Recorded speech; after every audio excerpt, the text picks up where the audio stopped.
America మరియు Iran మధ్య negotiations మొత్తం ఆగిపోయాయి. సీజ్ ఫైర్ ఇప్పుడు ఒక సన్నని దారం లాగా తూలుతుంది అండ్ ఆ దారం ఎప్పుడైనా తెగిపోయేలా ఉంది.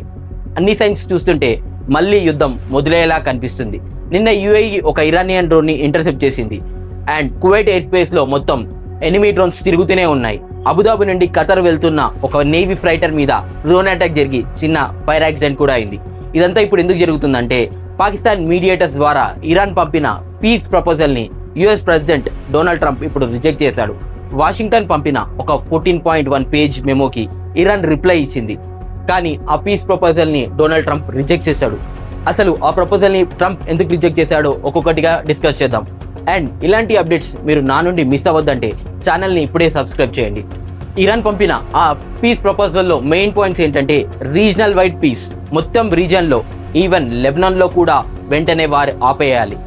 నేవల్ బ్లాకేడ్, ఇరాన్ పోర్ట్స్ దగ్గర ఏప్రిల్ 13 నుండి అమెరికా పెట్టిన నేవల్ బ్లాకేడ్ని ఇప్పుడే అర్జెంటుగా తీసేయాలని. స్ట్రెయిట్ ఆఫ్ హార్మోజ్, ఈ వాటర్ వేస్ని కమర్షియల్ షిప్స్ కోసం మెల్లగా ఓపెన్ చేయాలని. దీనితో పాటు ఇరాన్ ఒక జలక్ కూడా అమెరికాకి ఇచ్చింది. అదేంటంటే స్ట్రెయిట్ ఆఫ్ హార్మోజ్ దగ్గర టోల్ సిస్టమ్ సెట్ చేస్తుంది. అంటే వచ్చిపోయే షిప్స్ కి ఇరాన్ కి డబ్బులు కట్టి ట్యాక్స్ పే చేయాల్సిందే.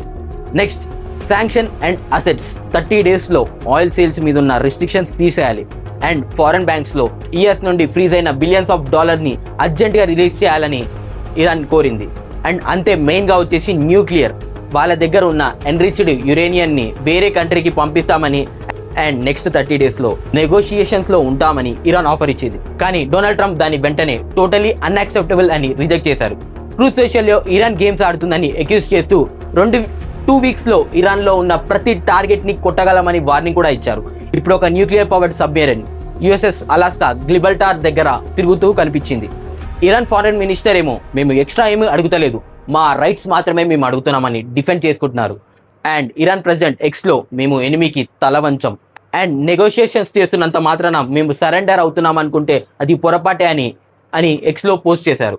ఇరాన్ ఆర్మీ ఏమో అమెరికా శాంక్షన్స్ కి సపోర్ట్ చేసే ప్రతి కంట్రీకి స్ట్రెయిట్ ఆఫ్ హార్మోజ్ క్రాస్ చేస్తున్నప్పుడు ప్రాబ్లం ఫేస్ చేస్తుందని గట్టిగా వార్నింగ్ ఇచ్చింది. ఇదే టైంలో Israel prime minister Netanyahu war ఇంకా ఖతం కాలేదు, ఇరాన్ దగ్గర ఇంకా యురేనియం ఉంది, అది మనం వెంటనే తెచ్చేయాలని ఒక షాకింగ్ స్టేట్మెంట్ పాస్ చేశారు. ఇక్కడ చూస్తే ట్రంప్ ఏమో ఆల్రెడీ ఇరాన్ డిఫీట్ అయిపోయిందని చెప్తున్నారు, బట్ నెతన్యాహు ఏమో ఇంకా యురేనియం ఉంది అంటున్నారు. మొత్తానికి కన్ఫ్యూజన్ గా ఉంది. సో మొత్తం ఇది ట్రంప్ అండ్ నెతన్యాహు పోస్ట్ చూస్తే ఫుల్ కన్ఫ్యూజన్ గా ఉంది. అండ్ ఇదే సమయంలో యూరోప్ కి చెందిన ఫ్రాన్స్ అండ్ యూకే వాళ్ళ వార్షిప్స్ ని ఒకవేళ ఇరాన్ కి కానీ పంపితే స్ట్రైక్ చేస్తామని ఇరాన్ గట్టిగా వార్నింగ్ ఇచ్చింది. సో ఇలా మొత్తం ఒక కన్ఫ్యూజన్ లో ఉన్న సమయంలో ఇప్పుడు ఇంకొక సస్పెన్స్ జరిగింది. అదేంటంటే గల్ఫ్ ఎయిర్ స్పేస్ లో 2 అమెరికన్ F-35 స్టెల్తర్ ఫైటర్ జెట్స్ గ్యాప్ లో ఎమర్జెన్సీ సిగ్నల్స్ ని పంపాయి. ఇరానియన్ మీడియా ఏమో వాటిని మేము ఇచ్చేసామంటుంది, కానీ వాషింగ్టన్ నుంచి ఇంకా కన్ఫర్మేషన్ మెసేజ్ రాలేదు. ఈ మధ్య రీజియన్ లో ఒక సర్వైలెన్స్ డ్రోన్ కూడా లాస్ట్ అయింది అండ్ ఒక రీఫ్యూయల్ ట్యాంకర్ కి ఎమర్జెన్సీ సిచ్యువేషన్ వచ్చింది. మెయిన్ గా అందరి బిలీఫ్ ఏంటంటే F-35 అంటే ప్రపంచంలో ఎవరు టచ్ చేయలేరు అని పేరు. ఒక్కొక్క జెట్ కాస్ట్ వచ్చి $80 to $110 million వరకు ఉంటుంది. ఒకవేళ ఇరాన్ కానీ నిజంగానే ఒక్క F-35 జెట్ ని డ్యామేజ్ చేస్తే మోడర్న్ స్టెల్త్ టెక్నాలజీ మీద చాలా క్వశ్చన్స్ వస్తాయి. కరెంట్ సిచ్యువేషన్లో అయితే ప్రూఫ్స్ లేవు, బట్ ఇరాన్ మాత్రం వాటిని మేమే కొట్టామని క్లెయిమ్ చేస్తుంది. సో చూసారుగా, గల్ఫ్లో ఇప్పుడు టెన్షన్ పీక్ లో ఉంది. యుఎస్ అండ్ ఇరాన్ మధ్య ఈ డెడ్ లాక్ వల్ల గ్లోబల్ ఆయిల్ సప్లైకి పెద్ద థ్రెట్ రెడీగా ఉంది. ఒకవేళ ఈ కాన్ఫ్లిక్ట్ కానీ కంటిన్యూ అయితే డైరెక్ట్గా మన ఇండియాలో పెట్రోల్ మరియు డీజిల్ ప్రైసెస్ పెరిగే ఛాన్స్ చాలా అంటే చాలా ఎక్కువగానే ఉంది. ఒకవేళ ఇది కానీ జరిగితే మన ఫ్యామిలీస్ మంత్లీ బడ్జెట్ మొత్తం డిస్టర్బ్ అయిపోతుంది. సో దీని గురించి మీరేమనుకుంటున్నారు? ఇరాన్ నిజంగానే F-35 స్టెల్త్ జెట్ ని కొట్టిందా, లేదా ఇది ఒక జస్ట్ మైండ్ గేమా? అండ్ ఈ పెట్రోల్ రేట్స్ గురించి మీరేమనుకుంటున్నారు?